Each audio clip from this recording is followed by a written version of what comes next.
പാലക്കാട് നിന്നും സാജിദ ജിമലാണ് ചേരുന്നത്. സാജിദ, ഈ ഏറ്റവും പ്രധാനപ്പെട്ട വികസന വിഷയങ്ങൾ അതുപോലെ തന്നെ വികസന വിരുദ്ധതയൊക്കെ ചർച്ചയാകുന്ന സമയമാണ്. പ്രാദേശിക രാഷ്ട്രീയ വിഷയങ്ങൾ പാലക്കാട് എങ്ങനെ ചർച്ചയാകും? മുന്നണികളുടെ പ്രതീക്ഷകൾ, കണക്കുകൂട്ടലുകൾ അതെങ്ങനെ?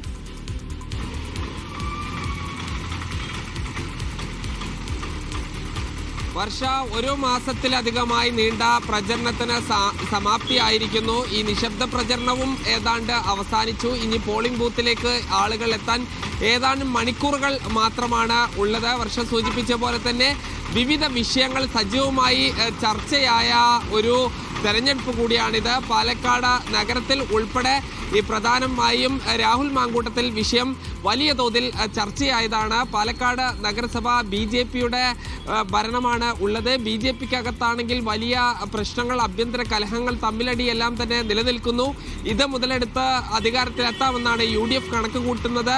എന്നാൽ അതിനിടയ്ക്ക് രാഹുൽ മാങ്കൂട്ടത്തിൽ വിഷയം വന്നു. എന്തായാലും പാലക്കാട് ജില്ലയിലെ നഗരസഭകളിലെല്ലാം തന്നെ ഇത്തവണ തീപാറും പോരാട്ടം നടക്കുകയാണ്.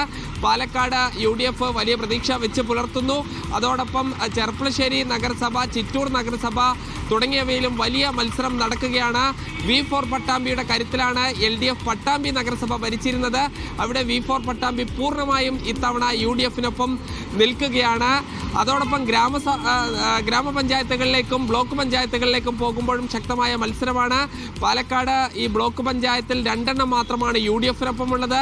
ബാക്കി വലിയ മൃഗീയ ഭൂരിപക്ഷത്തിലാണ് പല ബ്ലോക്ക് പഞ്ചായത്തുകളും LDFനൊപ്പം നിൽക്കുന്നത്. ജില്ലാ പഞ്ചായത്തും LDFന്റെ ഒരു കുത്തകയാണ്. പക്ഷേ ഈ സ്ഥലങ്ങളിലെല്ലാം തന്നെ മികച്ച സ്ഥാനാർത്ഥികളെ നിർത്തി വലിയൊരു മത്സരം കാഴ്ചവെക്കാൻ UDFന് ആയിട്ടുണ്ട് എന്ന് തന്നെ പറയാം.